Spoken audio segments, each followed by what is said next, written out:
Mga kasinekwento, narito na naman tayo para sa panibagong kwento ng pelikula. Ito ang Sinekwento Recaps kung saan ang bawat pelikula, ikinukwento ng mabilis, malinaw, at walang paligoy.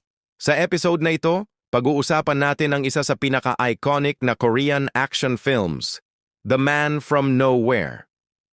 Ang pelikulang ito ay ipinalabas noong 2010 at pinagbidahan ni Won Bin, isa sa mga pinakakilalang aktor sa South Korea.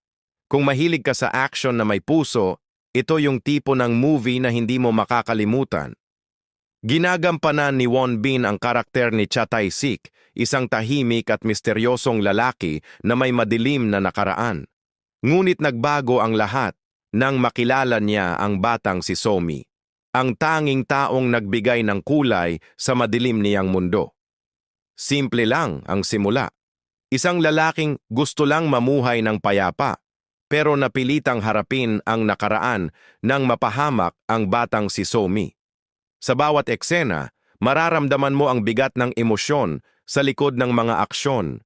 Hindi lang ito basta habulan o barilan. Ito ay kwento ng koneksyon, pagkawala, at kalungkutan. Habang pinapanood mo, ramdam mo yung struggle ni Tae-sik, hindi lang laban sa kalaban, kundi laban sa sarili niya.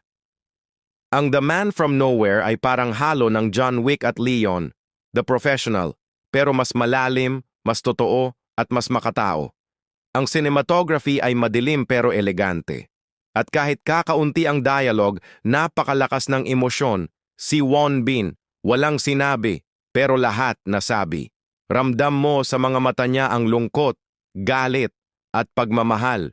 Kung gusto mo ng pelikulang hindi lang puro aksyon kundi may puso, The Man from Nowhere is a must-watch.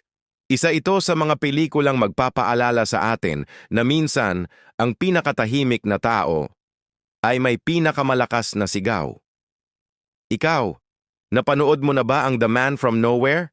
I-comment mo sa baba kung anong part ang tumatak sa'yo. Don't forget to like, share, and subscribe.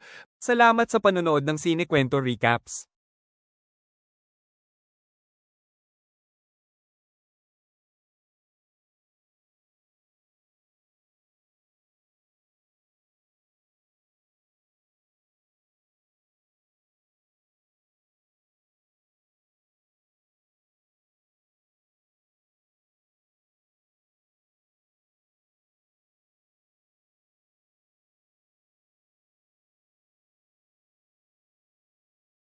Kung nag-enjoy ka sa kwento ngayon, huwag kalimutang mag-like, mag-subscribe, at i-hit ang bell para lagi kang updated sa susunod na movie recap. Hanggang sa muli dito sa Sinekwento Recaps, kung saan ang bawat pelikula may kwentong ibinabalik.